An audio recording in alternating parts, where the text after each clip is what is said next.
Everything about this offensive line, am I convincing you yet? Looks pretty good. Okay, the weapons, Evans, Godwin back in the slot. You didn't have a 3 last year. That was a problem. Gage got hurt. You end up with Palmer and McMillan to choose from. McMillan's got some upside. And then White out of the backfield. It was like the second half of the season, they realized, oh, we can throw the ball to this guy. And we've got a run game. So I actually really like this offense. They had Bucky Irving from Oregon. All this, and I think this is the most important part.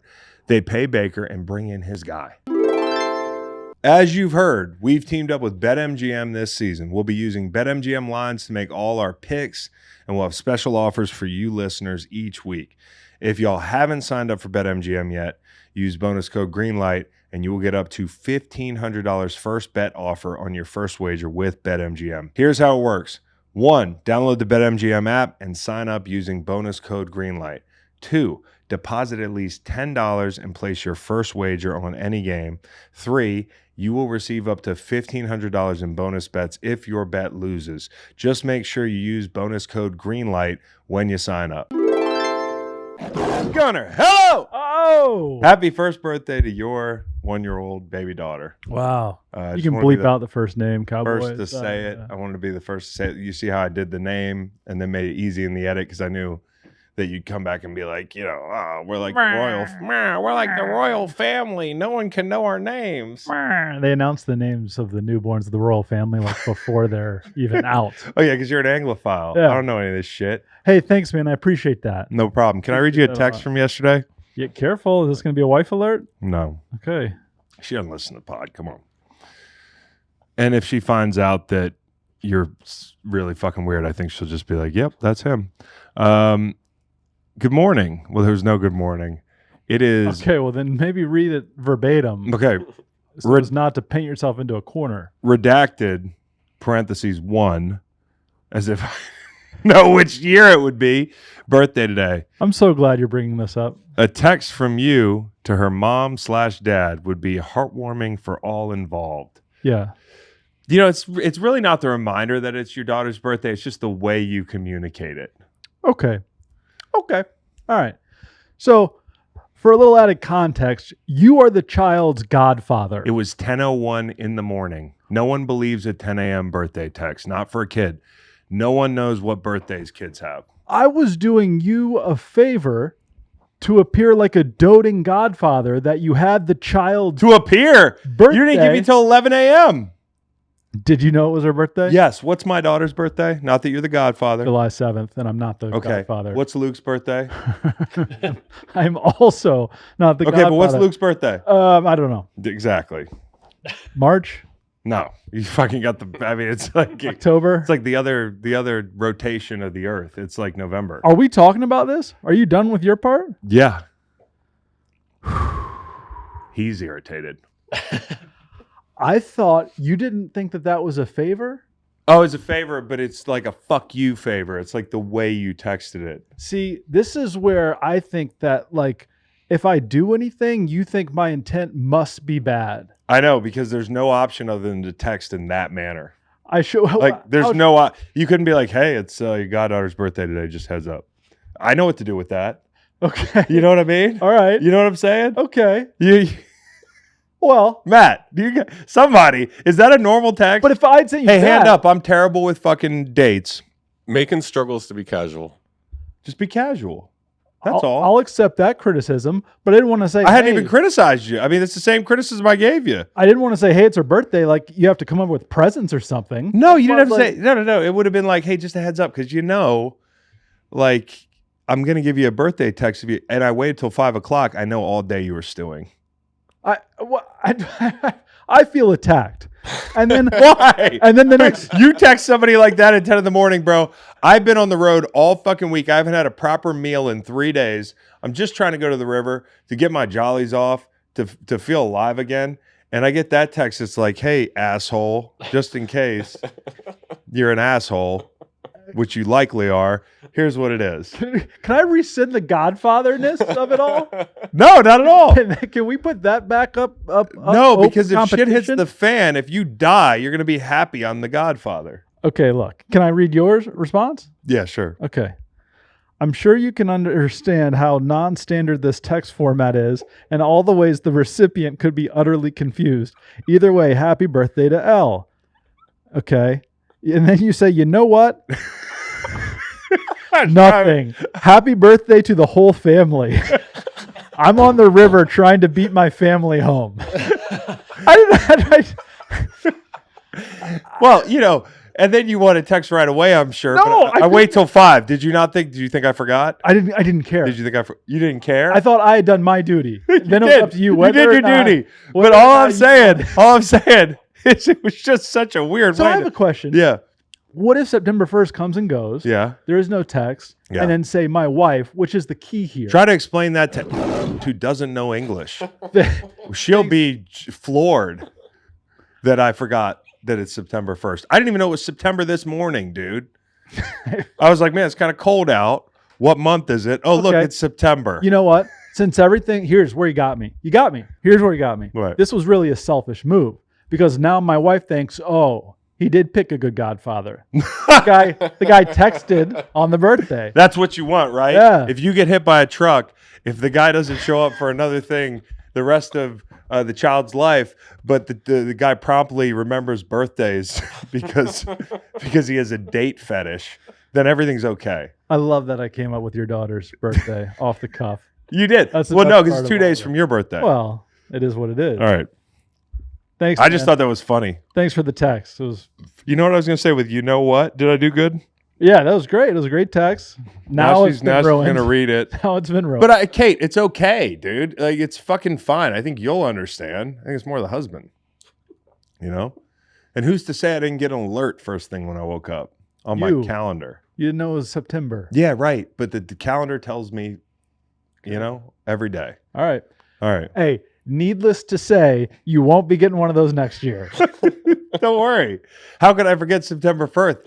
How could I forget September 1st? It's like fucking D-Day for me. I wake up, I'm all disheveled, tired, hungry, and I just get a text that's like, how the fuck do I read this? 10 a.m. Acting like it's 5 a.m. No, well, I was scrambling. I was on my way to the river. I had to take care of multiple adults yesterday. My bad, man. No worries. Sorry. Hey, I'm sorry. Sorry. too. No, I'm sorry that I didn't I'm text sorry. your 1-year-old daughter by 10 a.m. Jesus Christ. What's she going to do? I said it's her B-Day today. A text from you would be great. It just appeared passive aggressive. Oh my God. And it would to anybody in this room. I'm not, and if I'm wrong, I'm wrong. I'm wrong. I'll be wrong. Like you may be wrong on this one. No, I know. Might be. I would have preferred like, hey, it's her birthday. Just letting you know. Yeah, it was kind of condescending. But that feels like there's more. I'm just saying a text message. No, You don't no, need no, to no. do anything. Wait. You think that, hey, it's, you know, like some of my friends will be, you know, like somebody in my family sometimes will be like, hey, it's your brother's birthday. Like, because I don't know what day it is. Mhm. Like, I'm fucking head down doing this thing. Yeah. I'm thinking about the NFC South, no offense. Yeah, right. You know? Yeah. And I don't even know where I was. This is ridiculous. You know? Passive aggressive. That's what it appeared. I'm not saying you are. Okay. No, the intent was pure. I know it was. And that's Yeah. the issue we often run into. I was like, hey, I'm going to do my guy a solid here. No, I know. I've burdened him with the greatest honor you can bestow upon another person. The And now he's quarterback gonna- of the Alabama football team? Now he's going to feel You like made me the quarterback of the Alabama football team? when it's December and he asks when the girl's birthday No, is, I he's gonna wasn't feel gonna like do a that. jackass. No, not at all. Not at all. Let me throw him an oop here. What, she want a pony or something? Passive aggressive. She wants like a fucking one of these things that you put money in and they keep accruing money. You want something like A that? trust fund? You want a pinata? No, I think we just really want her hand, foot, and mouth to clear up. I think would be on the top of the wish list All right. this year. We got to catch up, man. No, it's going well so far. What? Are you? Oh, it's good. It's good. Fine, It's fine. pussy. Everything's fine. Oh, I'm rattled now. Imagine how rattled I was yesterday. I got to the river and I was all wound up in a ball. Okay. Reed, didn't I? I was wound up. wound up with yeah, because there was a strong struggle to get to the river. Yeah, I we think. had a Like, hard there time. was- It was just mid like Cowboy, did he say to you, you wouldn't believe the text message I didn't got? hear about the text. I didn't hear No, anything about the text message I until did send it just to my now, wife. But Okay. who called you a weirdo. Weirdo. Yeah. Okay. She said, ask him no notes. What's Luke's birthday? Okay. And I did. Well, no, you I did right there. now you did. Yeah, I wanted to wait. Yeah. I didn't want to give you a chance to look it up. All right. I got June's birthday. You did. Easy. Waylon's? July. Yeah, I think he's a March. Is he March Yeah. 3rd? Very close. 2nd. Just a day late. Okay. Okay. All right. Like you would be today. Can I say exactly? Had you not gotten a text? Can I say hello somewhere? Please. Reidsville, North Carolina. Hello. Hello. I had to drive down to North Carolina this weekend. Actually got to see some buddies, some old teammates. But on my way up, Down. no, up. Back up. Yeah, see? There you go again. Mm-hmm. All right, so on my way up, believe me, I was in the car. I was driving north, 29 north, and the road passed through a place called Reidsville, and I'm damn near out of gas. And I couldn't find my wallet in the morning when I left, so I've been paying on my Apple Wallet, which Yeah. is a struggle for your boy. And I walk into Reidsville. I grab some essentials, some waters, some snacks. I'm doing the best I can, trying to get back on the road. I'm struggling to pay. Something's going on. It worked at the pump. It's not working at the Love's register, which Love's, by the way, it's a great store. It's not quite Sheets. More of a truck stop. It's kind of a truck stop. Yeah. Go Thunder.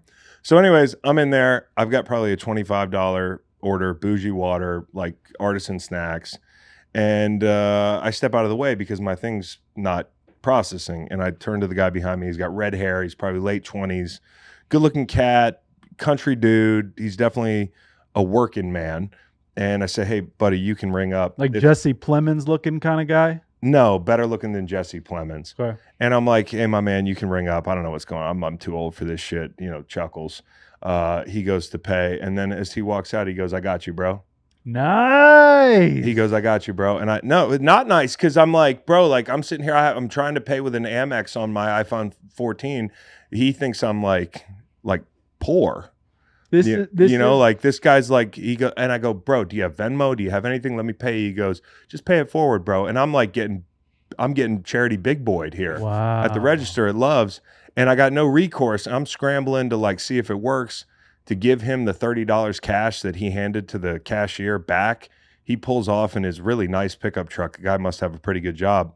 He's not struggling, but I am struggling because this guy named Brooks in Reidsville, North Carolina, I owe him $30.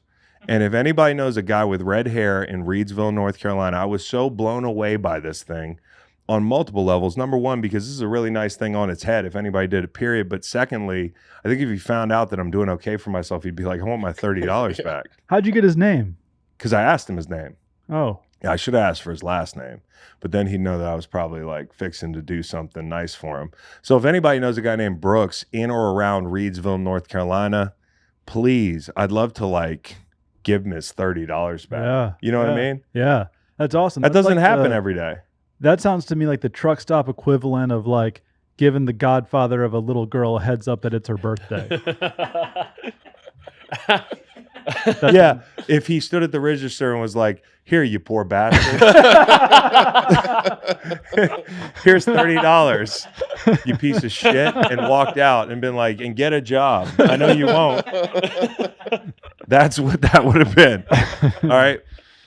So last week was crazy. I was on the road a bunch. I went back to St. Louis. I had a charity event there. For the listeners in St. Louis, like, I haven't been back in 4 years. I've been back going on 5 since the Blues went on that Stanley Cup run, and I graced you guys with my presence, and subsequently Blues got torched 7-2 by the Bruins. It's just like if I'm in the city in uniform or in the stadium, it's not going to go well. So I decide, hey, I'm not going to any more hockey games. They win the cup. Haven't been back in a couple of years. Go back for the charity event, and it was awesome. I just want to say this, like, when my wife landed, and she landed a little ahead of me, she was like, nothing has changed. Boy, were her arms tired. From flying? Yeah. Okay. So So anyways, she's like, nothing's changed. And I was like, that's the best thing to hear in the world because I loved the place. As soon as I landed, it was night. And I mean, I'm talking getting on 170, passing like the Park Mobile. I'm like, there's the Park Mobile. You know, there's Olive Boulevard. Holy shit, this is my drive home from work. And for anybody from St. Louis, you know these places. I'm driving into U City. I'm driving into Clayton. Seeing a lot of the same people I used to see, people at the charity event who I hadn't seen in a long time. I'm not much for crying, but I cried talking about the city. And you don't plan to tear up, but an emotion came out of me that was like, man, I spent 8 years of my life here and it's gone like that. You know, it's like, and no, did we win? Not at all. Did we have a lot of fun? We absolutely did. And were the fans supportive? And did they show up every week? They absolutely did. And that's how my foundation started in St. Louis. And to think we've gone as far as we've gone today, Chris Long Foundation owes St. Louis and the other cities I played in, but especially St. Louis, a debt of gratitude. And I just love the place, man. I was walking by the cigar bar where I used to get drunk with Brett Hull, like just Nice. memories pouring in of like the good times we had in St. Louis. And certainly I didn't have any of the same good times because I'm almost 40 years old and I needed a good night's sleep. But the next morning, got to go redeem myself, as we talked about. Got to throw out a first pitch at Busch Stadium. And, when I talked about this on the podcast leading up, my goal was to not sail the pitch anywhere but high. It could be low. Preferably I don't skip the ball, at the advice of Lance Lynn and others in the clubhouse this year.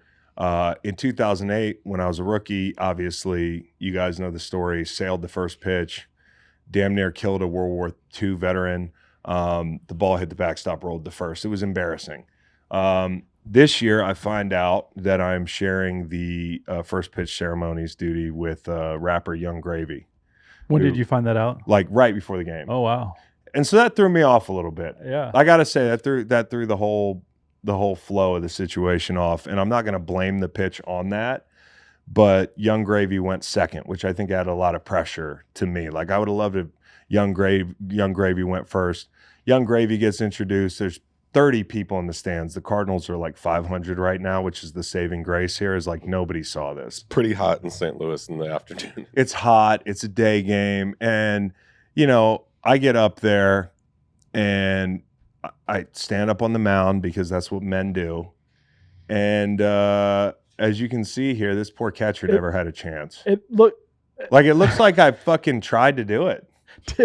How old was the gentleman you hit this time? Well, so there was no gentleman I almost hit. But Well, you see, yeah, you did. no, I did almost hit the guy. I almost hit the guy. The guy holding the mic. I almost hit Young Gravy, honestly. Young Gravy's right out of frame. And I can't figure out for the life of me what's wrong with my mechanics here, but something's wrong with my mechanics. Well- As soon as I threw it, I yelped. My shoulder hurts. It still hurts.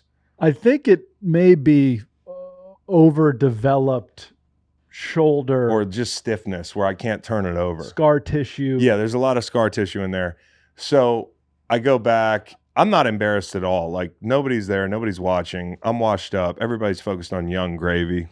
Young Gravy gets up there. He didn't throw a strike, but he certainly hit the catcher's mitt.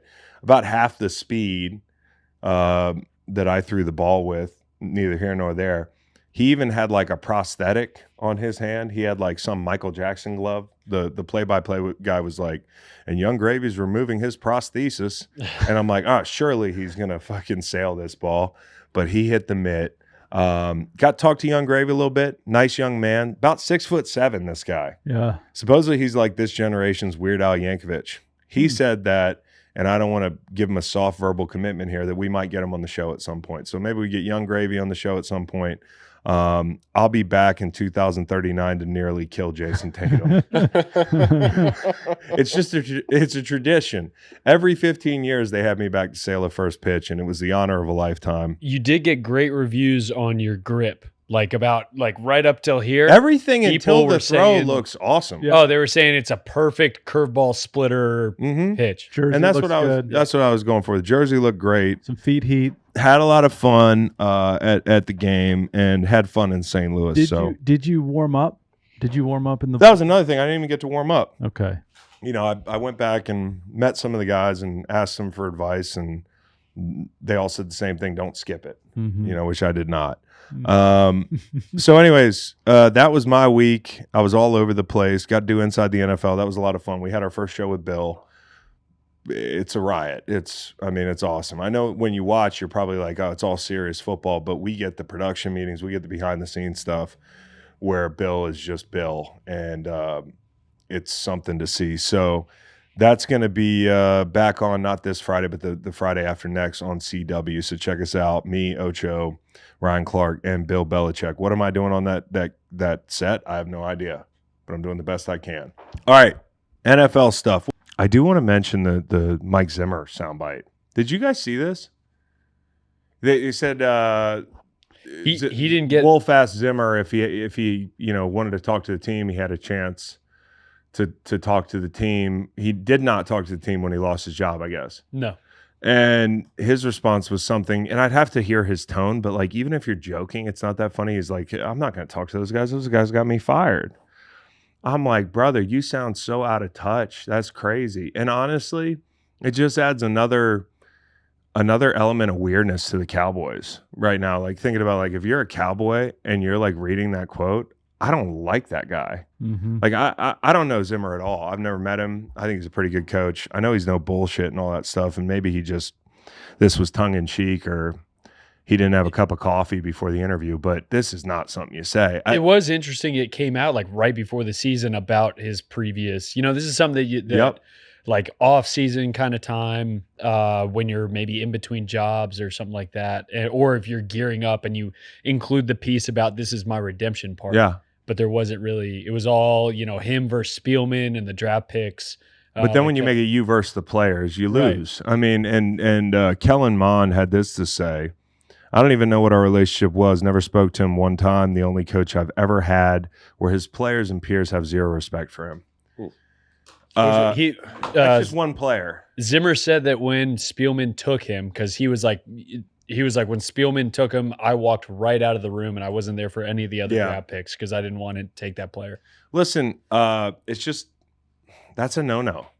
It really isn't. I've had plenty of head coaches that I played under who got fired and who weren't great head coaches. And I can't tell you, I mean, even coordinators who I didn't get along with, I can get along with those guys now. We're past it. It's water under the bridge. To think that you're an NFL coach who gets paid all this guaranteed money, who's basically the king of the castle, you got a bunch of guys out there breaking their backs for you, and they're the ones losing the games, right? Like, you're on the sideline. I know it hurts, but these guys are physically going through it and they're losing these games. And when you fail, then the whole thing topples over and guys lose their jobs. People have to start over. Careers get interrupted because you couldn't right the ship. Nobody's here killing Mike Zimmer for his chapter in Minnesota. He had some damn good defenses.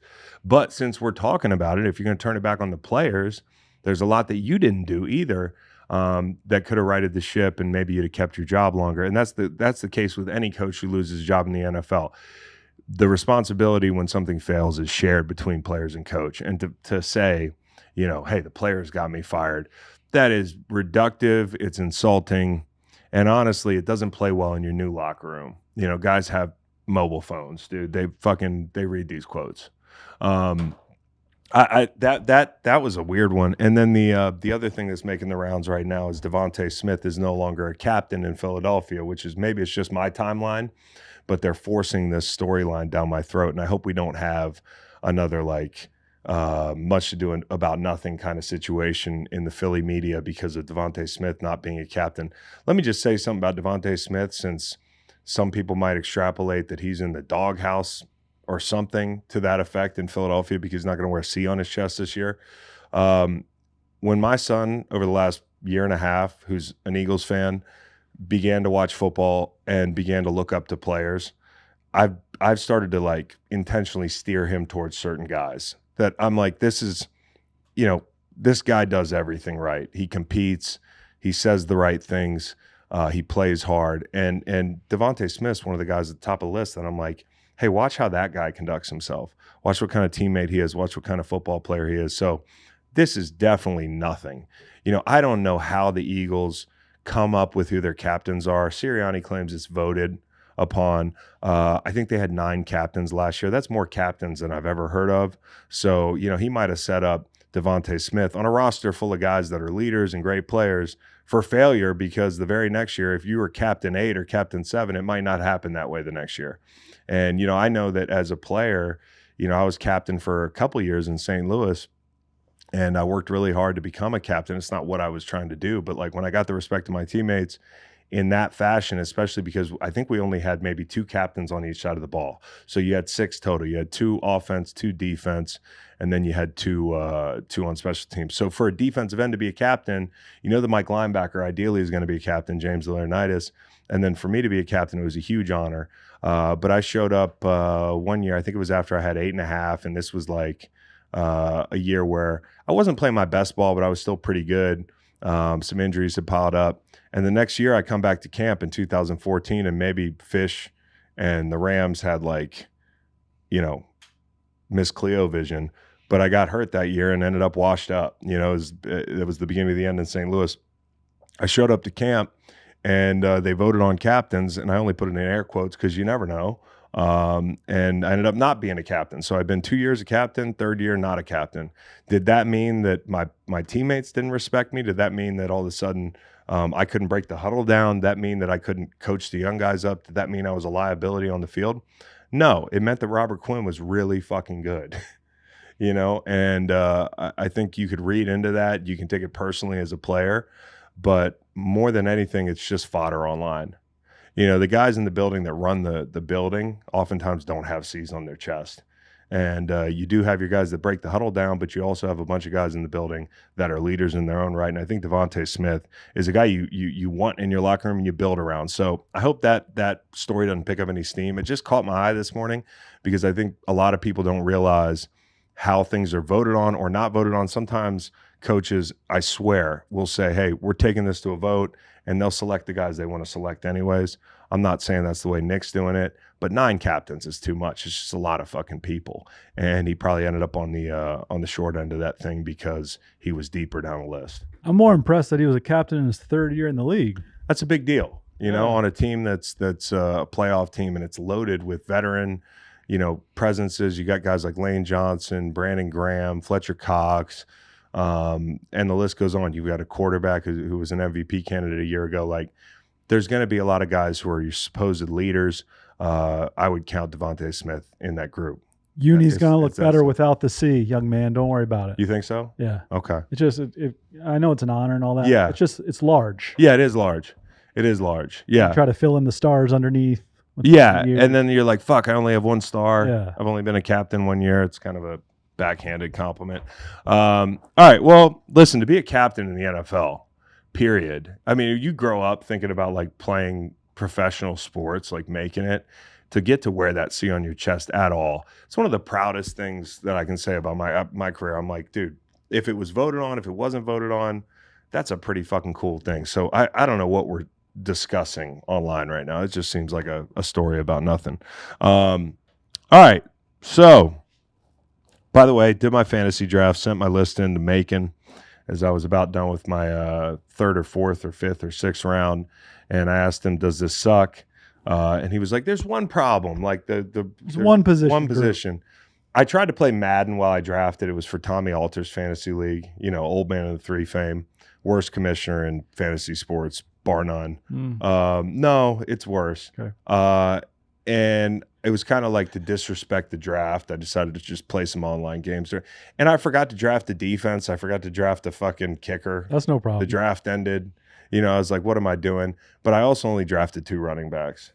Yeah. And who were they? There's Brian Robinson and Jalen Warren. Yeah. But boy, is our wide receiver room loaded. Now, there was a point late in the draft where I could have picked up another running back. I think maybe the cat from Denver who people like this year. Oh, McLaughlin? Oh, yeah. Yeah, but you make a trade if you I had got a to go stacked wide receiver. Deep on RB2s. I had to go with Romeo Dobbs, man. Yeah.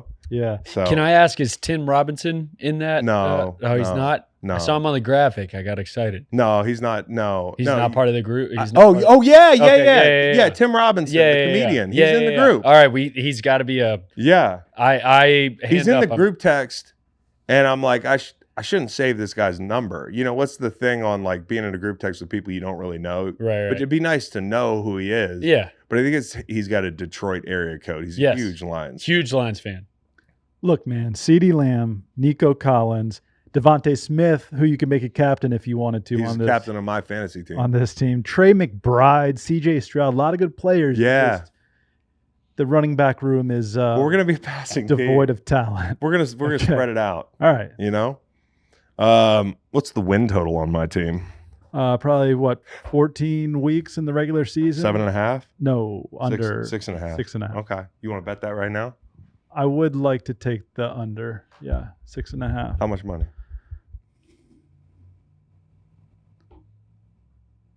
300. You put your hand in mine at three. Okay, $300. All right, 6.5. You guys got that? All right. There have to be 14 regular season weeks. There are more weeks. We There's fucking reevaluate. 14. It's another thing. There's 14 teams in this league. Oh, What is Tommy Alter doing, dude? I didn't know that. Yeah, is that ridiculous? Well, that makes That the bet I changes- yeah. made not as good. Does it? Yeah. Yeah. Oh, it's too late. All right. I did not have enough information. All right, guys. We're here to do previews, okay? We're on to previews. Okay. Okay, 1-0. All right. So we're going to start with the NFC West. Yeah, let's start Okay. there. We start with the best team in the NFC West, the one everybody's talking about, the Cardinals. Oh. No, let's start with the Niners. Oh. Okay. Listen, dude, it's just what an off season. You know, the vibes might be great in that building, but your draft pick got shot. Okay, like that's bigger than football, right? That can really jar a team. Supposedly he's okay, thank God. You know, and not to diminish the actual thing that happened, but imagine that happened before Ayuk signed his deal. Like you talk about leverage. I mean, the very guy that you're negotiating with, you know, is sitting there and he's looking at Pearsall, the guy that is the insurance policy, and then he gets shot. And so it's a good thing they got the Ayuk deal done. I'm so glad this kid's okay. Trent Williams, who's up in 26, wants more guaranteed money. And boy, does he have leverage. And now we're talking about him possibly missing games. Last year, he missed week 6, 7, and 8. Most of week 6, the entirety of 7 and 8. And this dude was a big part of what they did, not only in the pass game, but in the run game. I mean, when you talk about what Trent Williams does really well, it's not just the pass protection that makes him an elite guy. Him and Lane Johnson, the two guys I put up there in pass pro. But I also look at him as a differentiator the way that Penei Sewell is, but he's been doing it a long time. You can get him out on the edge. He mauls people. In week 6, 7, and 8, they were 0-3, and they averaged 17 points a game. So this team can look relatively average. And I think they might have been missing Debo for part of that stretch. But I think Trent's the straw that stirs the drink because everything comes off of their run game.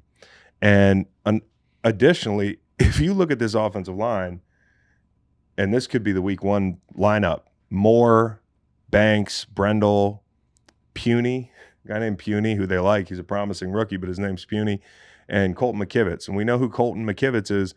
This is not a great group. You know, you add Trent to the group, it's a good, solid group because you have Trent Williams, right?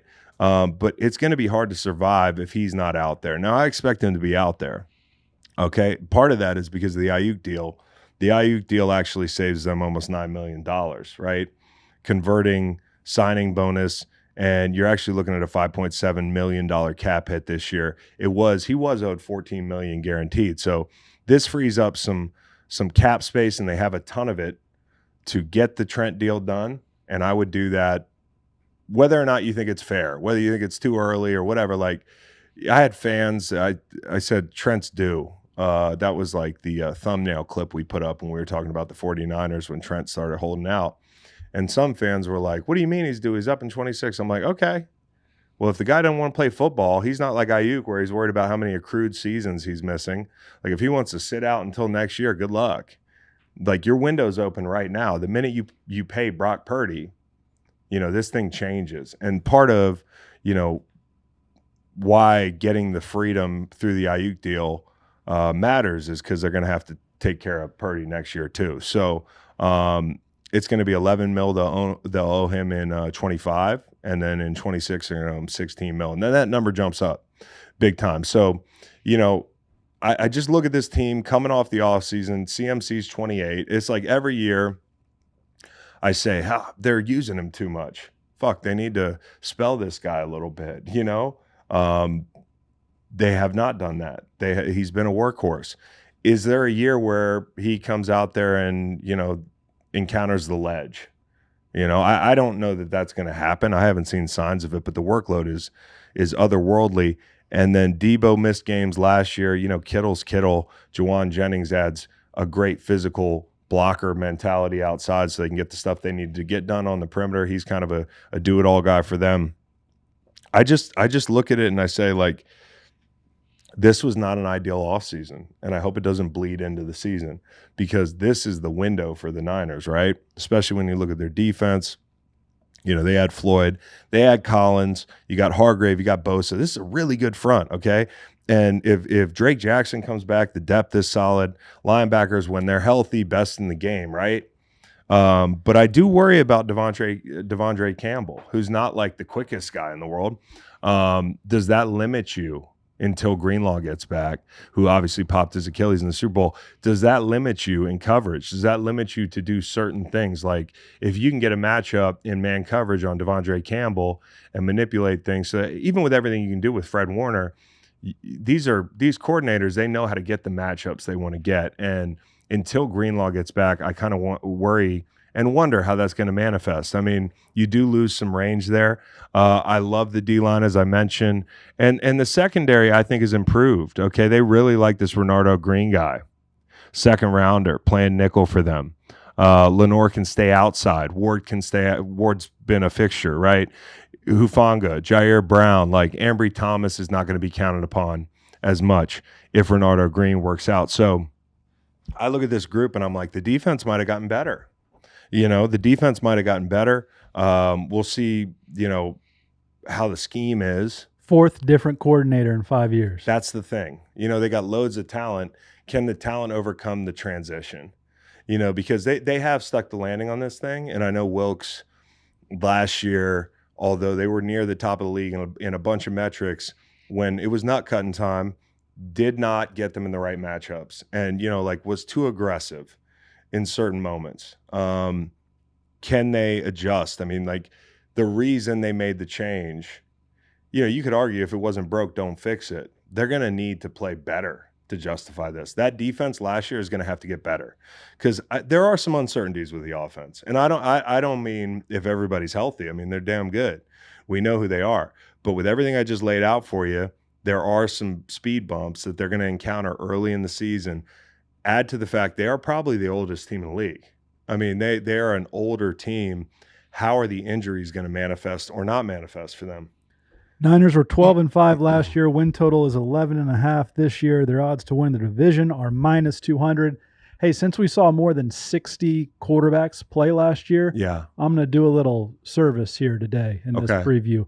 The backups in San Francisco, Brandon Allen, 2016 draft pick out of Arkansas, and Joshua Dobbs. Yeah, it's not great. Although Dobbs popped up again this preseason and people were like, wow, look at Dobbs. Yeah, there's Dobbs. And, Dobbs is smart. He was with KOC last year to get on with Shanahan. Like, if shit hits the fan and he does play, you couldn't think of a better play caller, a better offense to be in. So, things have to listen, for as good as they've been the last couple of years to come this close, the question for me is like, how long can they keep this up?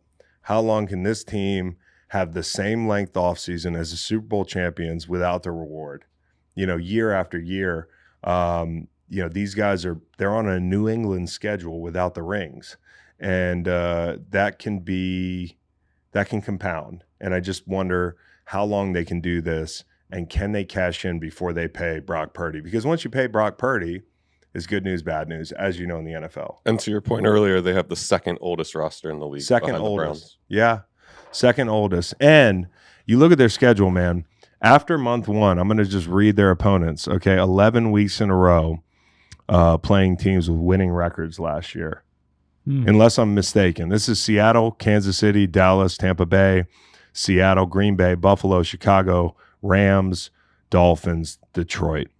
Now, I don't know if they're going to be favored in 9 of those games. I think that checks out except for Chicago. Yeah, I mean, Chicago had a win. Chicago 9-8 last year. I don't know. I think they ended up with a winning record. I could be wrong. 7-10. It felt like a winning team last year, but point taken. I mean, 10 out of 11 weeks in a row playing teams last year with winning records, and Chicago doesn't feel like a cupcake, you know. No. So that's a tough stretch. Can they hang in there and stay healthy, as you mentioned? Yeah. There are already injury designations for a lot of those guys. Yes. On to the Rams. Okay, and I could have put Seattle second, but we'll go with the Rams because the Rams finished second in that division last year. Listen, this is Stafford and Kupp's year. Like, what does the future look like if Stafford kind of goes off a cliff a little bit? Something we've wondered. How long can he throw the ball?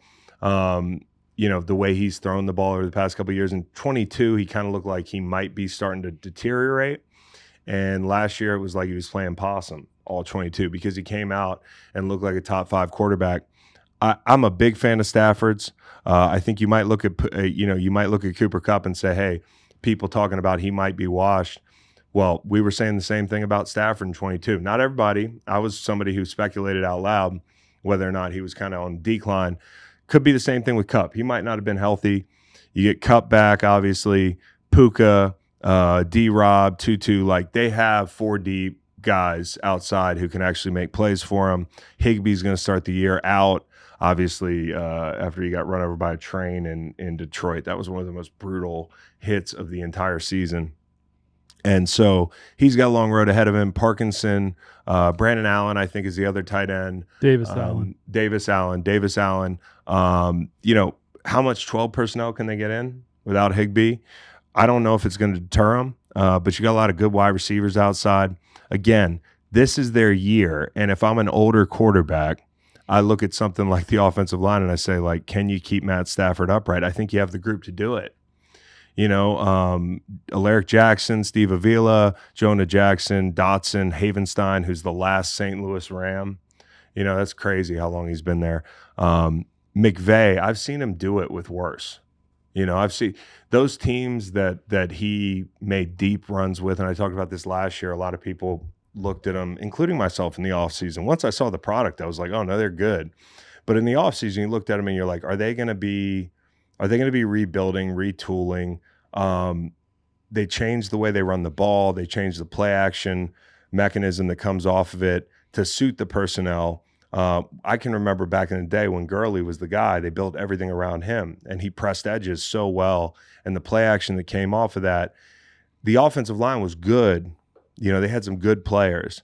But in preparing for that offensive line, it wasn't an offensive line that scared you, right? And you thought you could win if you got them in 3rd and long. They just stayed ahead of schedule. They had receivers. I thought the receivers were better last year than the guys they had when I played. The running back's not as dynamic. Not many guys are prime Todd Gurley, but they could adjust. And I think when you add Blake Corum, you've got Williams, Kyron Williams, obviously, who had a really nice year last year, and they missed him when he was out. I think part of it is like when Kyron Williams gets dinged, it became clear how dependent that offense is on the run game and on a quality running back. So bringing in Corum just fortifies that. And so this is the window.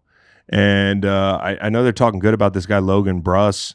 That's good for depth in the offensive line. Like, I think the offense is going to be just fine. The big question is the defense. Obviously, you lose Donald. Everybody's like, oh, you lost your headliner. These guys are not going to be as good. But I thought the back end got really experienced and capable. You know, like they're not world beaters back there, but you bring in Darius Williams, who's it's a reunion for him. He's played in a lot of big spots. Trey White, it's kind of a gamble. You don't know at this age, coming off his injury, what he's going to look like. I love the Cam Curl signing. You know, quietly put some good tape out there in Washington. You didn't have to spend on him like you would have on some other guys. John Johnson, not to go through the whole back end, but like it's a solid group. They went from young to old in a year. Now up front, they're young. Okay, they're going to start Verse and Fisk. They're FSU buddies, 2 rookies. You've got 2 second-year studs, right? Kobe Turner and Byron Young. So you've got rookies and second-year guys up front. That's a lot of fun. They can grow together. You look back at our D-line room. I saw Robert Quinn and William Hayes this weekend. Like, my son's asking me, did you guys play together? I'm like, yeah, very long time, which is rare in the NFL. And to keep a D-line group together like this, if they can grow up together and kind of learn the ropes with each other to support, I think this group could be pretty good in 2-3 years. But this year, they're going to have to lean on the secondary, have to lean on sound scheme. The backers are just okay. And that's one of the things I was concerned about with this group. Like, they can fix a lot, but could they fix the backers in one offseason? Probably not. Spates is a guy who they really like. Okay, Roseboom's a guy that's been there. Reeder, they brought him back. They let Ernest Jones walk. Kind of not crazy about that, but I look at the defense and I'm like, they're not going to be a dumpster fire. Okay, they might have to win some games 30-27, but they happen to have a top 5 quarterback. They have what I would classify as a top 5 to 10 wide receiver room, right? And they've got 2 promising young backs and a solid offensive line. And the bottom line is Sean McVay. Okay, he's done more with less before, and I've seen it. The question is going to be, there's another group that every D coordinator they decide to bring in, and they've had to cycle through them through McVay's tenure, whether it's Wade Phillips or Brandon Staley or Raheem Morris, they have all worked.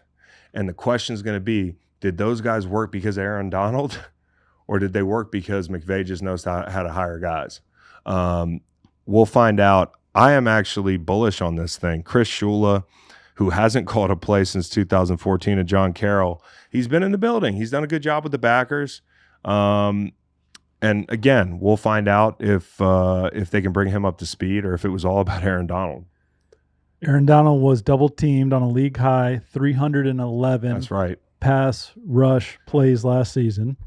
They were 10-7. Win total is 8.5 this year, plus 325 to win the division. This seems, I know some people are like, don't talk about gambling, but this does seem like a pretty solid swing and an over. Now this schedule is going to be tough too. You look at the San Francisco schedule. I think you look at this division and you're like, there could be 3 playoff teams from this division if it weren't for the fact that the wild card's gotten so much more competitive. I could see 3 teams getting in here, but you've got teams like Chicago popping up, Green Bay popping up. There could be one competitive team that doesn't win the division in the South. Dallas might shock everybody and win 10 games. The Commanders could be upstart. So you don't want to leave things to chance, even though this is a really good division. You ready for the backup quarterbacks? Yeah. Jim Garoppolo. I know. And Stetson Bennett. I know. And Garoppolo's hurt right now. Bennett looked rough in preseason. So for an older quarterback, you kind of wish you didn't have your backup starting the season on the PUP list or whatever it is with Jimmy G. But I like the Rams. I do. I got fooled last year thinking that they were going to, retool. I won't be fooled this year, not on account of Aaron leaving. And if you and I know anything about the NFL nowadays, it is easier than ever to be like, yeah, hold that paperwork. I'm coming back. No, I'm not, in asking Aaron, and he's a personal friend, I have not gotten an inclination at all that he's coming back. He has not said anything to the effect of him coming back. But I just know how guys are. And if this team is, 7-3, after week 10, and my man's feeling pretty good, I'm pretty sure he could go out there and give you 40 snaps off the street. So you know what I mean? So you never know. I don't want to sell hope to Rams fans, but I think you could be okay without him. Seattle Seahawks. Boy, I love this team. And head coach Mike McDonald. Don't capitalize that first D in McDonald. Dude, I love this team. Or the second one. Yeah. Do you like this team? It's bordering on love for me. Yeah. I like it. The offense looks very much the same, which I appreciate. And the defense looks pretty good. Yeah. Okay, you got Geno, who more time goes on, the more we appreciate Geno. The arm talent. Is he great outside? We've talked about this before. Geno's more of an indoor good weather quarterback. This year I got some good news for you. I think he's only going to play in 2 cold weather games, okay, on the road. Chicago, December 26th. The Jets, December 1st. They're at Arizona. They're at LA. They're at San Francisco, obviously, but they're at Atlanta, at Detroit. They open the season at New England. So a lot of good, favorable spots for Geno. Ryan Grubb's going to spread it out. Like, look at the weapons they have outside. I put this receiving core up against almost any in the league. I don't know if I would put any receiving core up above their first three deep. I mean, like, you're looking at Miami. Yeah, Miami, but right now Odell's not healthy. So I look at DK, Lockett, JSN, what he showed last year, Bobo, Fance, your tight end. One of the things I love about this offense is, okay, you want to spread it out. You want to access everywhere on the field. You got the quarterback with the arm to do it. You also have two young tackles, right? Cross and Lucas. Lucas has still got a lingering knee, but I really like the tackles. And I'm always so impressed with the way Schneider builds a team. You know, he's got to be one of the best GMs in the NFL. You've got a veteran franchise quarterback that you didn't know was a veteran franchise quarterback. You have two tackles that you bring up in your system that look like 10-year starters. You have talented wide receivers, some vets, some young guys. And then on defense, what? And the best running back in the league. You like, yeah. Kenneth Walker. Kenneth Walker's great. Charbonnet, really good number two. I don't look at this offense and say they have a lot of weaknesses. I look at the interior of the offensive line and say it could be better. But defense, man, you know, when you play up there and this team's going to take on a defensive identity but have a spread offense, that's kind of wild, right? McDonald, now, the results have been mixed. Matt went back and looked through it. I think the record's like 75 and 150 for coaches over the past 5 years. Yeah, over the last 5 years, new head coaches with a defensive background are 72 and 127 in their first season. Okay, so not as bad as the big outlier was D'Amico last year in Houston. And that's why you see the trepidation hiring a defensive head coach. It's an offensive league, but this guy is like, he's kind of been made to be the next thing. You know, like, people are talking about him like he's the next great defensive mind. He's younger. You know, he took all the pictures down of the LOB. But we haven't heard more about that. No, we haven't heard more about it. Maybe put him back up. You go get these guys to play well. I think not that you'll forget about the LOB, but you'll be pretty happy. Jaron Reed, Williams, Nwosu, Mafe. I really love the rookie. Yeah. You know, I really Texas. think Byron Murphy could end up being like a Jalen Carter type disruptor early, right? I'm not saying he's got Jalen Carter's ceiling, but what I am saying is, like, this guy can play. And when we watch him in preseason, he creates a car crash every play. He's really good in traffic. He's always keeping his feet running. And when you add him to this front, like, they're going to be really disruptive. The back end, obviously, Woolen and Witherspoon. Same thing with the tackles. You got bookend tackles. You got bookend corners. You know, the safety room, probably not where they wanted to be. Jenkins is going to be a big swing guy. Did you buy him low, or is he just what he is now? But I look at this whole group and I say, hey, if the backers can survive, they bring in Dodson from Buffalo, Jerome Baker. They lose Brooks. Brooks is down in Miami. I look at this team and I'm like, why can't they win 10 games? Win total 7.5. Why is it 7.5? Is it just because of the thing that Matt just talked about? Or are we just like counting defensive head coaches out? Like, what is it about this team that screams 7 wins? It starts home Denver at New England. That could be 2-0. Yeah, it could be. You only need to go 5 and 10 the rest of the way. I'm going to smash this number. 6 and 9. I think I'm going to smash this number. Nice. I already have. I walked in this morning and it was on the tip of my tongue, and Matt's like, I'm taking the Seattle over. I took them to win the division too, plus 750. I don't want to, no spoilers here for later in the week, but this is a team that you got to watch. And you have some insurance if the worst were to happen. Backup quarterback Sam Howell, Which, you know what? 4,000-yard passer. That's threw for about 1 million yards. There's last some year. upside there. Yep. I'm not saying he's not going to throw some picks, right? But there's a guy who can throw for a lot of yards. Okay, I don't know if that's what you want in your backup quarterback, but I actually look at this team and I get a little excited. I got a funny feeling. Okay. All right, it's feeling my plums. Now, is Byron Murphy a car crash or is he good in traffic?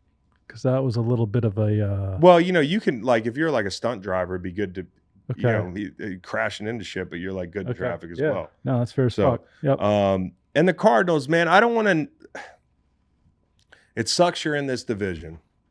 If you were in the NFC South, I'd say, hey, could be a wild card team.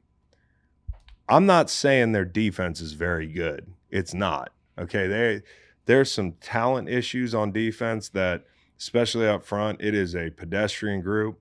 And then you draft Darius Robinson, who's hurt right now from Mizzou.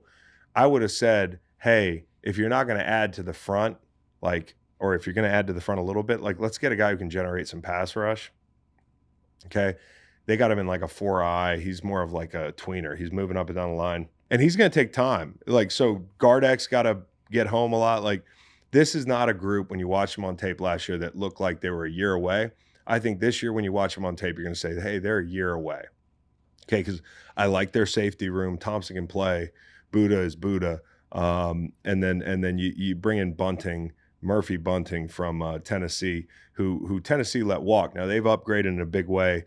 Max Melton is a guy. Rutgers. When you talk to people who work in the league, like Brent Selleck, for instance, we were talking to Brent Selleck, and he goes through all the corners before the draft, and he was able to tell me that, this guy was a total stud. When you hear a guy on another team talking about a drafted player, on the other side of the conference or whatever it might be, he's got some good tape out there. I think Max Melton could be a fun young player.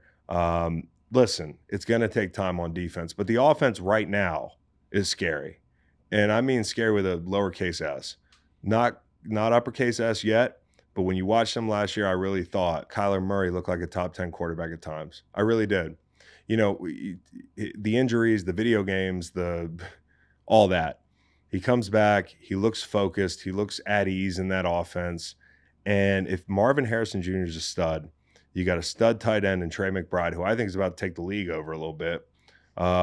You have James Conner. I thought Dortch did a good job last year. Michael Wilson is a guy you need a little bit more consistency out of, but he'll block and he'll do all that stuff. I really thought Murray looked good and comfortable, and Paris Johnson's panned out well for them. Total Band-Aid at right tackle, as me and Nolan were talking about, with Jonah Williams. The guys inside are just okay. Now, it just so happens your quarterback's a fucking water bug, and maybe you don't need protection to be as good as you'd like it to be with like a lawn deer type guy. Like Clayton Tune. Backup quarterback, Arizona. I think this team could go over their total.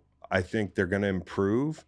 And we saw it last year in flashes. John Gannon can play more of his coverages with better guys on the back end. There were things he couldn't do last year defensively in coverage because the corner play wasn't good enough.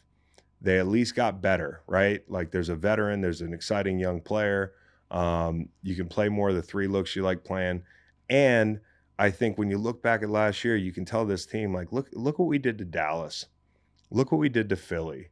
Look what we did to the Steelers, There were moments for this team.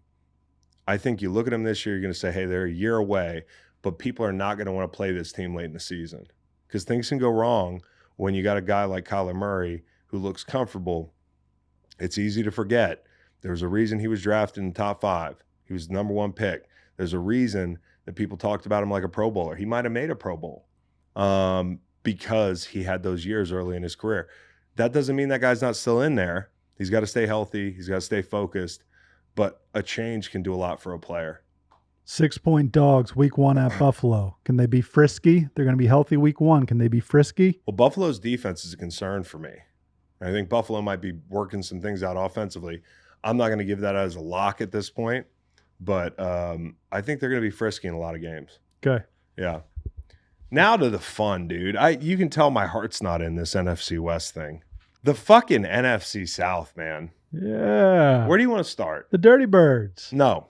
Okay. I'm going to tell you why, okay? All right. I told you there was a team that I was going to talk about a little longer than the rest of the teams. The Bucks? Yeah, the Bucks. Okay. The Bucks.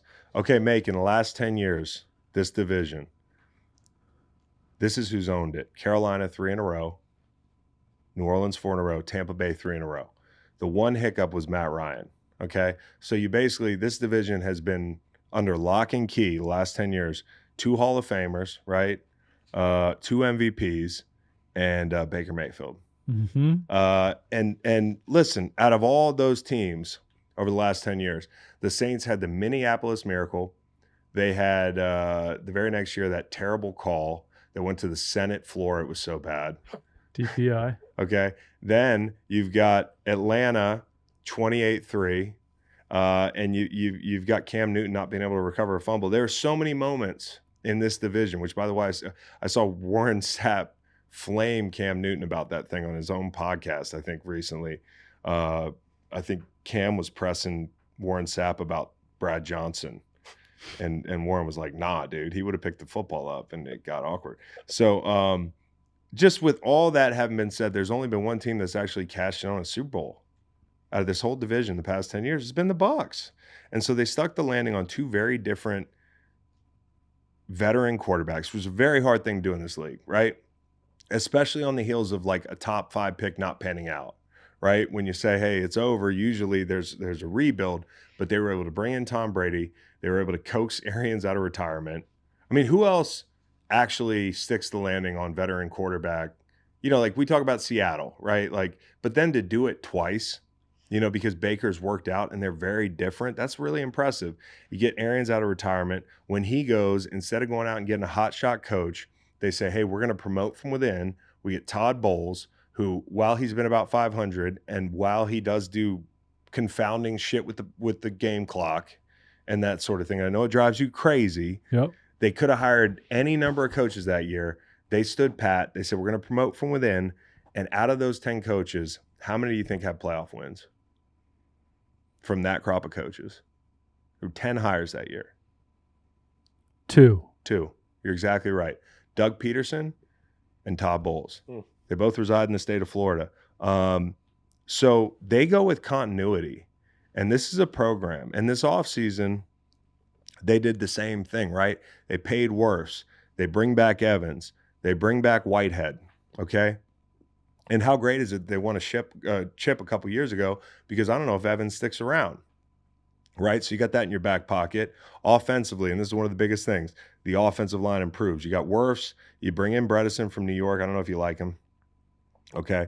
Michigan man. Okay. Then you've got Barton, who's going to be a Hall of Famer, we decided, at center, which is a big deal. Cody Mock, who they liked him year one, but he put on 15 pounds of muscle, supposedly. Play strength was a thing. Gedeke, another glass half full thing. This guy, you know, rookie year, they put him at guard. He played tackle in college. Second year, they put him at tackle, and he actually looks pretty good. So, like, everything about this offensive line, am I convincing you yet? Looks pretty good. Okay, the weapons, Evans, Godwin back in the slot. You didn't have a 3 last year. That was a problem. Gage got hurt. You end up with Palmer and McMillan to choose from. McMillan's got some upside.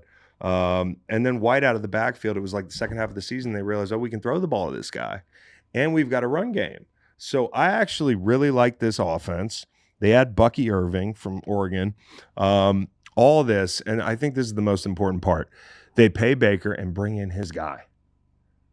Right. Like a year ago, Baker was like, people thought he was dead. And I can't tell you how sometimes as a pro football player, this is the most important part. Like, I think a lot of people look at the scheme, you know, Pointed at his head. but what's going on in your head?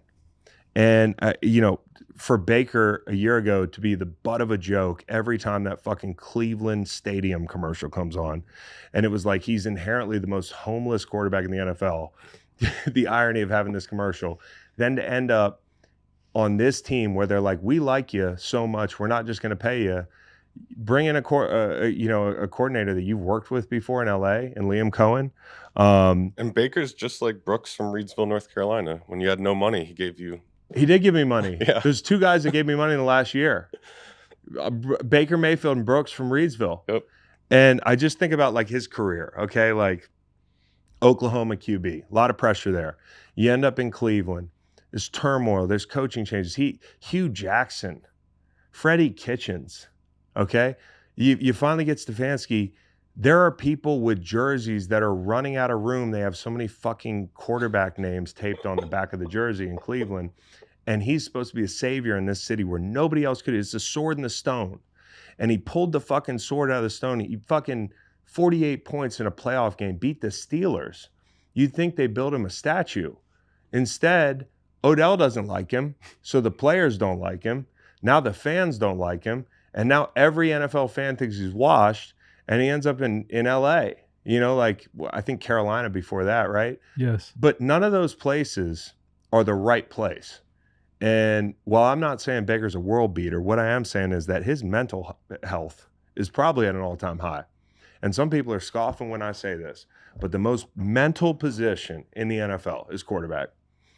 And I think about being left for dead, washing up somewhere with no state tax and a small pool of reporters in a small market. Like, there couldn't be any less pressure, you know? And what we saw in Baker last year was a guy who was feeling his way, right? Like the new team, the whole thing. When you hear from guys in this locker room, he's a natural born leader who's going to have a chance to really put his foot on the gas pedal in that respect this year and be him. And I think he's going to be totally free and clear up top for the first time in probably years. And he's got one of the best teams he's had around him. Like I just mentioned everybody in that offense. What's wrong with that offense? Okay, like they're talking about him getting on the run more to throw the ball. That's a big deal for them this offseason. I think he only even attempted 40 passes on the run. He's more of a pocket quarterback. But Thad Lewis, who was his QB coach, who I played with, he's a Duke legend, played with him in St. Louis, really psyched when I read this that he's got a fucking NFL job right now because he's the man. But Baker threw the ball 40 times on the run last year. That's not enough. They want to be able to move the pocket a little bit. Liam Cohen was with McVay when he was there in LA. And Baker's comments this year were, I never feel handcuffed. And, you know, like, I have more checks. I have more autonomy. I don't know if that's a good thing, right? But he does have more say-so in this offense, and he's worked with the guy before. And I think the offensive line is ready to make the adjustment, whatever the adjustment might be in the run game. And, you know, I talked about outside zone, something they do well. They can keep doing that, right? I think the big question is, do they start the way they started last year as they adjust to a new QB and a new coordinator? This year, it's just the coordinator. If they start slow, they might not be able to get back in it. Okay, that's my biggest concern about this team. Okay, 9 weeks of the season. They got 3 divisional opponents the first 9 weeks of the season, 2 on the road. They got Detroit, Philly, Kansas City, Baltimore, San Francisco, Denver. So that's a really tough stretch. But post-bye, no offense, they got the Giants, the Panthers, the Raiders, the Chargers, the Cowboys, the Panthers again, and then the Saints. So, like, it's the 2 halves of the season are totally flipped for this team. What they can't afford to do is figure it out as things go along this year the way they did last year. Baker's got to pick right up where he left off. And I think what's really cool about this team is, you know, Bill Belichick said this last week on Inside the NFL. It's not who you play, it's when you play them. They were one of the teams you didn't want to play last year late in the season. I mean, they took Detroit to the wire. That was an amazing football game. And they beat the brakes off my poor Eagles. Now, the Eagles were doing the opposite thing. This is the inverse of that Eagles team. Everybody pays attention to the teams that stumble. How about the teams that got hot down the stretch? So this is one of those teams. The defense, listen, they're going to be pretty good. I mean, I kind of worry about the edge rush. Diaby, Shoyinka. Am I saying that right? Tryon Shoyinka. Yeah, Shoyinka. And then Braswell, who they got in the second round from Bama. So somebody's got to come up with 8-10 sacks out of that group. No Shaq Barrett. No Shaq Barrett, no Randy Gregory. Those guys retired, so that was something they couldn't control. But having Vita Vea, man, we've seen this time and time again, whether it's like if you have a dominant interior guy who can zero up and give a center hell and demand double teams and free up backers, like that can keep a defense alive even if you have some holes around that guy. Vita Vea is one of those guys. I'm not saying he's Vince Wilfork, you know, like back in the Patriots days in like 05, 06. I'm not saying he's just like Casey Hampton, but what I am saying is this guy's a motherfucker, and you can put a lot of bullshit around this guy and still cause havoc. And so I worry about the front, but Cansey's going to take a step forward, and then you lose Devin White. Devin White's polarizing. Okay, like you're not sure that he can play the run. You're not sure that he's interested in playing the run. Levante David is one of the most respected players in the league, still playing at a high level. And KJ Britt, who was a 5th-round pick in 2021, he's sitting there for the better part of 2 years, and you're like, I forgot about this guy, because David and White don't leave the fucking field in 22 or 21. Okay. But in 23, they both got dinged. White missed some games. KJ Britt took that crack in the door and walked through it. You know, he Wally pipped him. He took his job. You know, he took 3 games starting, and then when Devin White got back, they split time. And this guy Britt played 92 snaps in that game against the Eagles. So this guy's got experience. You could argue the backer room got better.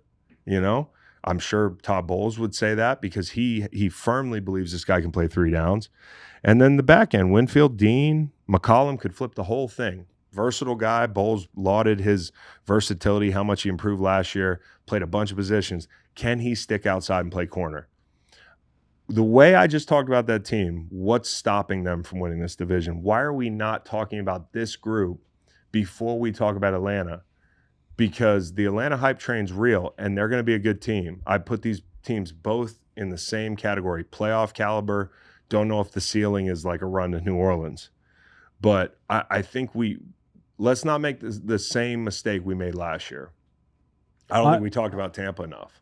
My potential answers would be interior that O-line because Graham Barton, though a future Hall of Famer, is currently a rookie. Yeah. No Dave Canales. Yeah, that's right. Even though Baker got to pick his guy. Yeah. And we haven't seen the consistency from Baker thus far. No, we have not. But what I will say is this, and Baker should feel good about this. He's the best quarterback in that division. I was going to ask you that. And he's also the most accomplished quarterback in that division. He's won double the playoff games. He's won more playoff games than any quarterback in the division. If you added them all up, Kirk's got 1, Baker's got 2. It's as simple as that. You know, we want to move the goalposts on these guys all the time. I'm really big into what happens late in the season and in the postseason, and Baker's actually done pretty good in those spots. You know, especially when we factor in that big Cleveland win. I think the very next week they played Kansas City, you know, and they played them tough. So I look at them and I'm like, you know, they're gonna be frisky, and it's not a division that's gonna take 12 wins. Yeah, are you surprised that 91% of the money is on the under for their 7.5 win total? What does the public know that I don't know? Maybe they don't know anything. Well, maybe, but I mean, like you bring up the Falcons. We'll talk about the Falcons because I'm caught up in the hype train. So Falcons fans, you know, like I know you guys can be a little sensitive, and I don't mean that like in a bad way. You guys have been through a lot, okay? And understandably, the hype train comes. You want to get on the hype train. I think this is going to be a better team, no questions asked. But I think you're going to walk in because Kirk Cousins exists and win the division because it's the NFC South. Well, I just laid out the the power structure in this division over the last 10 years, and there are some like New Orleans. We'll talk about them in a second. They're not going to be great necessarily. But boy, do they have a lot of continuity. You know, they have a lot of the same players in the building, the whole thing. Like, there's a lot of turnover in Atlanta. And so to the point you made about, hey, new coordinator, new damn near everything here, you know, and, you know, Morris, who's been a head coach, who actually got not for nothing 11-game sample size in Atlanta when Dan Quinn was fired as an interim. He knows how to do this thing. Kirk Cousins knows how to do this thing. Okay, they're a playoff caliber team, but what's it take in this division is the question. If you don't win it, is 9 games going to do it? We just talked about that. 9 games did it twice last year for wildcard teams. I don't think 9 games does it for both wildcard teams this year. Like, so you got to plan on winning this division if you want to be safe. And like we talk about it, veteran quarterbacks coming in, taking over a team. I feel like it's more and more in vogue in the NFL right now. Like, hey, we can pluck a guy who hasn't worked out somewhere else and cash in on an open window. I think Atlanta's looking at that and they're saying, hey, let's just get this thing done and make a run at it. If you were to comp it to like another veteran quarterback over the past 5, 10, 15 years that came into a situation, there is no perfect comp. I would say it's closer to Phillip Rivers in Indy as far as like the quality of the team. Okay, like Atlanta, you know, they got some pieces. I think Kirk Cousins better than Rivers was, right? At that point especially, right? They nearly won a playoff game. There were Paris Campbell drop away from beating the Bills that year. And I can't remember, is that the year that the Bills went on to play the Chiefs the next week or whatever it was? But the point was like 2020. The Bills, I mean, they almost beat Josh Allen in the playoffs. Okay, with that roster. Now, what they had on that roster was Pittman, Hilton, Taylor. So the point I'm making is London, fucking Bijan Robinson, Kyle Pitts. Like, you can make an argument that they have a chance to be that good offensively, but defensively, that defense had Shaq, 25-year-old Shaq Leonard. At that point, he was Darius. And they had Grover Stewart. They had Buckner. They had Okereke, Autry, Moore, Yassine. Like, that was a really good fucking defense that Ballard and company put together. So, unlike Rivers, you're going to get a couple years of this. But when I say they're a playoff caliber team, I mean they're that kind of team. They don't remind me of when Stafford came to LA. Because when Stafford came to LA, it was like, hey, I'm one of the hottest head coaches in the league. Like, I'm one of the best offensive minds in the league. And I've got a crush on this quarterback. And I'm not crazy about the one I have. Like, the minute he got some daylight to do it, they went and got his guy, right? This is a brand new thing. This is Raheem Morris and Cousins coming in at the same damn time. And I just look at it like, hey, they're taking advantage of a window. Usually when you think about a team that's taking advantage of a window, you think about throwing everything they can at it to win now. They didn't really do that in the draft, right? Because of the Penix pick, which is why it was so polarizing. And I understand that. But I also watched him in preseason. I'm like, hey, he's pretty damn good. I think he might be pretty damn good. I mean, it's just preseason, but I like the guy. I liked him coming in. And now we're talking about, the Falcons being good enough over the next couple of years that they're probably not going to be in a position to grab a Penix. You grab a Penix when you can. You get a hold of it and you don't let go. You know what I mean? I do. And you're not going to be in a position to grab a Penix in a couple of years if Kirk Cousins is who we think he's going to be, right? You're going to win 9-10 games a year if things break right. So I kind of understand why they were doing it. What adds insult to injury, of course, Braylon Trice, who was supposed to be, the edge rush thing it was an emergency. Okay, they draft Braylon Trice, he gets hurt. So now how many guys in this rookie class are actually going to play a lot? And that's going to be the problem is like you're trying to win right now, but you're not getting much out of the rookies. And there are some holes in this roster. I get it. People that hated the pick, I get it. And you could have gone Odunze. Okay, he was right there, but maybe they think Pitts is kind of a wide receiver. Maybe Mooney was handcuffed in Chicago. Maybe Getsy and Fields wasn't working for Mooney. Maybe Ray McLeod was buried in depth in San Francisco. Maybe all these things are true. Maybe they're going to be in 12 personnel. Maybe Bijan being a running back is a little reductive to like just call him a running back. Maybe they have other ways that they want to use him. But I think more than anything, they think Drake London's like elite, capital E. And I think there's going to be some people this year that are going to realize that although he's packaged differently than some of these other elite wide receivers, he's still one of those guys. Elite possession wide receiver and a guy over the middle of the field who Kirk's going to love throwing the ball to. And so that's what I think they're thinking. And the O-line is a run-oriented group, right? I worry a little bit about protection. I actually think he's downgraded his protection coming from Minnesota. That's the one irony of the situation. But if they can run the ball, if they can get the play action going, they have some talent outside. And I've seen Kirk go 13-4 with an aging Thielen and Jefferson.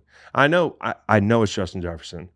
But if Drake London's an 8.5 and Jefferson's a 10, okay, you're thinking, hey, we can maybe get Pitts to be a 7.5, 8. So we're going to get to the defense, and here's the deal. Judon is he's the water they're pouring on this fire because it was an emergency up front. Like, it was an emergency. They were trying to get Montez Sweat last year. They drafted Trice. He gets hurt. And then you're thinking, like, what the fuck are we going to do? And then I think the Judon thing just started happening, and they're probably like, this is our guy. What's it going to take? Oh, my God, it's only going to take a 3, I think they probably kicked the tires on some other more expensive guys. But to get this dude for a 3, depending on what the deal ends up being, right? Because I didn't like New England thinking about paying him a bunch. Now, although the windows are not comparable at all, I just don't think he's got 5 years of good football left. Okay, like depends on how you do this deal. But I look at Judon. I look at this group up front. They've had to replace a lot of production. When you said goodbye to Calais Campbell, when you said goodbye to Bud Dupree, sure, it's 2 aging vets and you want to get younger and you want to make splashy plays in free agency and in the draft, but you just lost your 2 leading pressure guys and you lost like 1,500 snaps. So these guys up front are going to have to do a good job of getting pass rush where they can. And I think more than anything, when you look at these two teams, because this is kind of one breakdown for two teams, because the South, to me, is about these two teams. The guys up front, when you think about what are your aspirations beyond the NFC South, because that's what we're really talking about. If the Falcons win the South and lose in the first round, is it a success? I don't know. Probably. Probably. But I hear you. But you know what I'm saying? Yep. With a front like that, you want to go where you're going, and you look in the conference and you look at the fucking bullies in Philly. You look at the bullies in San Francisco. Well, maybe not the guys up front, but Trent Williams and his four buddies. And then you look at Detroit, who's like elephants on parade. I mean, they're on a string. You got to have guys up front to compete in this conference and in the NFL. And so Tampa, this isn't their best group, but I talked about all the snaps that they had to replace. They stick the landing on Judon. The desperation they had. They did rattle off some D-line depth in the draft. Simmons, veteran presence, probably lost a step, Reed, right? If you're a Broncos fan, you know. But Bates is elite right now, right here and right now. So you've got solid safety group. You locked up A.J. Terrell, who you don't hear a peep out of. If you ask people on the street, like, who are the best corners in the NFL, I can guarantee you most of them wouldn't say A.J. Terrell. He's one of the highest paid guys in the NFL. And I don't know if it's unpopular in Falcons land to give him the bag, but I think you should have given him the bag. You don't let good corners walk. And this was no-brainer. Who's the number 2 corner? That's going to be the question. Right now, it looks like Mike Hughes, okay? So that's going to be the big question. Alford's in the slot. Like, if they have a number 2 corner they can depend on, this defense is able to do a lot more, right? Because the front's not as good. You're going to have to manufacture some pressure. Linebackers are okay. Okay, so for me, this group, and that's no Caden Ellis slander. I like the player. But the linebacker room's not like one of these like standout plus rooms. This is a defense that, to me, goes as far as the coordinator takes them. Somebody can scheme these guys into being a playoff defense, but they're going to need a little help, right? They're going to need things to break right. And so for Raheem Morris to replace Ryan Nielsen, who did a really good job last year and maximized talent, he's going to have to come out swinging. He's going to have to be creative. And I assume it's him calling the plays. Jimmy Lake's the defensive coordinator. Jimmy Lake, obviously a guy who's known for a long time, known him since like 2007. And then the reunion in LA. And this guy's been a head coach, right, in college. So he's got organizational kind of experience where a lot of times a new coach comes in, even if you've been a head coach before, and this might reinforce why you need this position. You need a really good right-hand man in the building. And this is a guy who was, McVay liked him enough to make him the assistant head coach. So if you think about Raheem Morris calling all the plays, who's the guy that's like helping him out with the schedule, helping him out with travel, helping him out with how do we run meetings this week? I'm not saying Raheem Morris isn't going to do all that, but it's a full-time job and then another full-time job to be a coordinator and to be a head coach. And you see guys struggle at it all the time. You heard what Matt said about the guys that have transitioned to head coaching from defense. It has not been pretty. Have as many guys as you can in the building who understand how to organize, how to lead. And I think Jimmy Lake's going to help him a lot. So, yeah, are they a playoff team? I think so. Do they win the division? Is that the only way they get in the playoffs? Probably. So it's just how the chips fall. A chief of staff for coaching operations, Yeah. Steve Scarnecchia. Oh, yeah? Yeah. Relative of Dante. I mean, I would be shocked. Yeah. If not. Maybe he can bring his dad like Callahan did.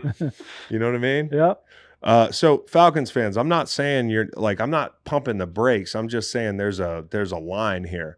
The line for me starts with the Bucs. They did it last year, and they've had the most organizational structure, right, in the division.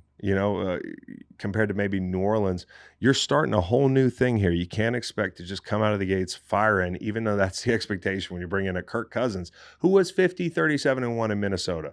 And to be fair to him, if he'd had some of Zimmer's defenses from back in the day, if the defenses that preceded him were there in Minnesota with him, I think he would have won more games. But let's not act like we're bringing in Tom Brady. You know what I'm saying? I do. You're going to like this with regard to Joe Public at BetMGM. Falcons win total is 2 games north of the Bucs. Steaming up. 78% of the money is on the over. Yeah, For the Bucks at 7.5 wins, 91% of the money is on the under. I know. It's great. Crazy. It's great. It's great for us. Yep. Not that I want to root against the Falcons because I do not, so I'm not going to probably put that in. But I do like the Bucks over. Okay, let's get to New Orleans because they're like, what about us? We can win the division, and I'm not saying you can't. Same win total as the Tampa Bay Buccaneers. I'm not saying you can't. Okay, because when these teams play each other, it's just a fucking bloodbath. Yeah. Like anyways. We got T-Rex Fuaga Yeah. anchoring that line now. Well, fuck, dude, you're going to need to do a lot of anchoring because when I look at this team, the very first thing that screams dumpster fire to me is the offensive line. Yeah. Okay, like when you have Ramczyk, who's a really good player, get hurt in July, you can't plan for that. You can't draft around that. Okay, they lost Pete. You did draft Fuaga, but Penning's going to get time, at least to start the season. And that's a guy that like has been very clear. It's no secret. If they could run him off the property, they would. Okay, and I'm not trying to take shots, but it has not been pretty, right? Like, and guys develop, but when you're in that position, the pressure has got to just be bearing down on this guy. And he's not the most gifted. Like when he came out, I was kind of like, man, I really like what Mickey Loomis does so often, but this pick seemed funny to me, right? And you could hear it, guys talking about it early on in his career, like when you'd ask about this guy, it was always like, yeah, he's getting better. You know, we like his edge, but you can't just bully people after the whistle and fight people in practice and have that be your calling card. You got to protect the starting quarterback. And in protection, he struggles, and Carr left 3 times last year with injuries. Okay, so I think we see Rattler at some point, which from what it sounds like could be a lot of fun. Can I give you the entire room? Yeah. Jake Hayner, Yeah. Fresno State. Uh-huh. Taysom Hill, BYU. And Taysom Hill is going to keep getting the ball, man, because when I look outside, Olave is a hell of a player. We were talking about this earlier, me and Nolan. Nolan was like, he's gone for 1,000 his first 2 years. Listen, he's a legit number one in the NFL here. He kind of gets overshadowed by the guy in New York in the same draft class and that sort of thing, but he can play, man.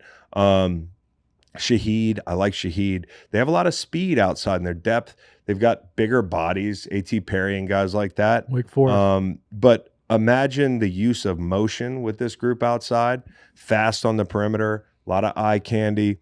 Clint Kubiak is a guy that I know Derek Carr's really excited to work with, okay? He said it out loud. He's a guy that he said he grew up watching the Kubiak offense because his brother was playing it, and it didn't give him PTSD, even though it didn't go so well for his brother. I think he looks at that offense, he's like, this is a very friendly offense for a quarterback. They've said out loud, we want to run the box into 8-man fronts, okay? The entire season is going to be predicated on their ability to run the ball and first and second down. They have made it no secret. Play action pass, misdirection. I also think when you're playing some of these fronts, right? New Orleans is going to line up and play Atlanta twice a year. They're going to line up and play Tampa twice a year. These are fronts that misdirection probably plays pretty well against. So I'm thinking about some of the gap scheme type plays where, you've got pullers, you're getting on the edge. There's a lot to look at. And I just think when you describe this offense, it actually fits pretty well, but I worry about the personnel up front. And Kamara has not been the same in a couple of years, or the output hasn't been the same. They drafted Kendre Miller last year. He's lived in the blue tent. Yep. So I just kind of worry about if that's what you're hanging your hat on, there has to be a big uptick in the quality of your run game and the commitment to it, right? And on the other side of the ball, they got to stop the run. Okay, that was something that they struggled with last year, but I do like the front. It's unspectacular. I just trust their defense. I've always trusted their defense. I don't know what it is about New Orleans. Maybe it's the fact they got some of the best backers in the league. They had Willie Gay. I love Werner. Obviously love Demario Davis. He's like a fucking movie linebacker. He's like Alvin Mack in the flesh, but an NFL player with NFL tools, okay? If Alvin Mack never got hurt, and he had 4.6 speed, okay? I love the linebacker room. The secondary, there's names in that secondary who I think very highly of. Adebo, Alontae Taylor, who's the nickel, Honey Badger. It's the fucking man. And Lattimore, if he's healthy, although he's only played 17 games the last 2 years, can really make this defense go. So I just look at this thing and I say, yeah, floor is ugly. The ceiling is a team that plays ball control and pounds the rock and hits on some explosives through play action, some of the speed they got outside, because Carr still likes to chuck the deep ball a little bit. Okay. He's not a guy who throws people open, but let's get some explosives, right? And let's take care of the football. Let's run the football and depend on our defense. That's been the identity of this team since Drew Brees left. And even down the stretch late when he was just hanging on, they had a really quality defense. This looks to be a pretty complete unit, you know? Can I mention 2 people for the Yeah. casuals? Yeah. Chase Young is on this defense. Yeah, he's third end supposedly right now behind Granderson. and Kool-Aid McKinstry. Kool-Aid could be a big pickup for them, you know? And part of the reason you bring in Kool-Aid is the thing I mentioned about Marshawn Lattimore. You know, he's a great player. Has he been healthy? No. I love seeing him play Mike Evans, though. That's one of my favorite appointment viewing situations as an NFL media member. Last but not least in today's preview show, What if they're just awesome? the Panthers. Yeah. Dude, 13-4. okay, you just never – I'm not going to say all that, but I've been saying this since last year. Bryce Young deserves a chance, and I mean a chance, not a fucking, hey, step out there on a moving highway and see if you can dodge some pickup trucks. Like, that's what it was last year. That O-line was terrible. The weapons, non-existent. Not saying they've gotten a lot better. Sacked 62 times. it That's would appear. ridiculous for a man of his stature. It's ridiculous for Arnold Schwarzenegger. Mhm. If you put Arnold Schwarzenegger, I watched Terminator 2 the other night on an edible. Again, That movie's incredible. it's such a great movie. It's such a great movie. So good. And the plot made a lot more sense than when I was watching it back at like 7. Okay? Man, when he took that guy's sunglasses, I was like, yeah, it's all coming back. All right. So, anyways, I don't know how we got here, but yeah, fucking Bryce Young does not need to be getting hit 62 times, let alone sacked 62 times.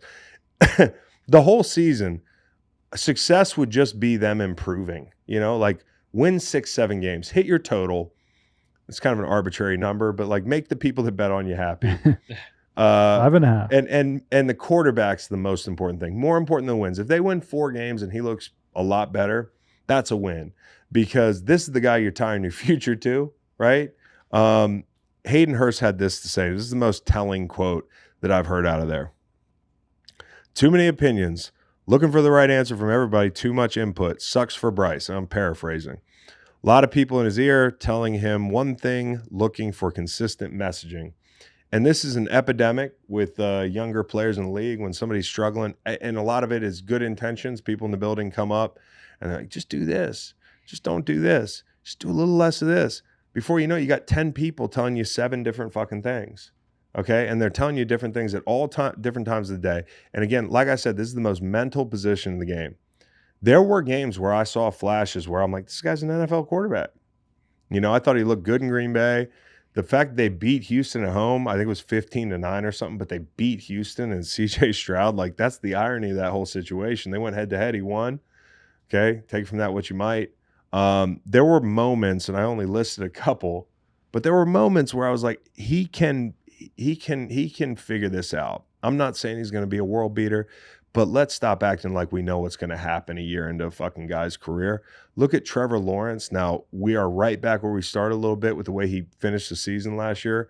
But I think most people would say it's a guy that can be exciting, a guy that you count as a franchise quarterback. Lord knows his bank account reflects that.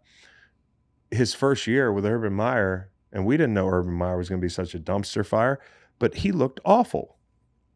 They looked awful. And, you know, a year later, 2 years later, you know, they're winning a playoff game. So you just never know. And Dave Canales is the small quarterback whisperer. He's gotten down on a knee and whispered to Russell Wilson. He's gotten on Baker Mayfield's level. Uh-huh. And now he's gonna crawl down there and tell Bryce what to do. You know what I'm saying? Uh-huh. And that's what this guy does. If you're short and you got to throw a football for a living, Dave Canales is the right guy. Small QB whisperer. This is a team that just needs to do the basics. Take care of the football, avoid pre-snap penalties. Sounds boring as fuck to say, but for a team that went to Seattle last year and had 7 false starts, that would be a good start. Punter is Johnny Hecker. Now that is a secret weapon. And I think we might be Johnny Hecker days till football. Oh, nice. No, until Sunday. Um, Yeah. Special teams assistant, Yeah. Darren Bates. Yep. Batesy, our guy of Raw Room fame.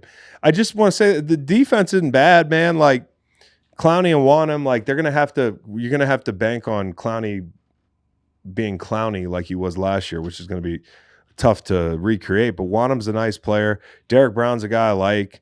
Shaq and Jewel at linebacker, like, yeah, not bad. And then Wanham has a quadriceps. we got a couple quadriceps. And then JC Horn's a fucking player. He's smooth out there, man. I love watching that guy play. Hope he can stay healthy. Troy Hill, nickel, Xavier Woods and Fuller. Like, I just look at this team and I think they're going to be better. It's an easy hurdle to clear, but that's all you want, right? And I think Tepper, as impatient as he's been and as fucking ridiculous as he can be, has to know that this time around you got to give the guy a chance. And you got to stay out of the fucking way. And for people in the building, let Dave work with the quarterback and everybody else shut the fuck up. That includes you, Darren Bates. I don't want to see you over there whispering in Bryce's ear like Draymond Green talking to KD. I don't need that. Just give this kid a chance. I think he's going to be okay. What's going to be not a ton of fun is if the Chicago Bears are pretty good. Obviously, this is going to be not a lot of fun for the team in Carolina, and last year wasn't fun for them with Houston. You know what I mean? Yep. So it's time for them to start having some fucking fun. Backup quarterbacks: Andy Dalton, Jack Plummer, no relation. Close. So, anyways, that's the NFC South. That's the NFC West. Do we know what's going to happen? I have no clue. Kinda. Well, we're not going to tell you. We're going to tell you on Friday. Okay, so as you've noticed, we are going to 3 pods a week now. We are into our season schedule. Okay, one more reminder: we got our Monday live show, we got the Tuesday show with Stanford Steve and Make, and then we got our preview show late in the week. So get ready. We're going to have the NFC East and North for you on Wednesday. And then Friday, we will be picking divisions. And clutch your pearls, motherfuckers. We're going to be giving out some lines. So for all you guys and gals that listen to 2 hours of hard-hitting football analysis and then have the audacity to complain about our deal with MGM or the amount of lines that we talk about in this show, just fucking get over yourself, please, for a second. Just a second. People got to pay the bills. I need dopamine. It's about that time. Let's get it on.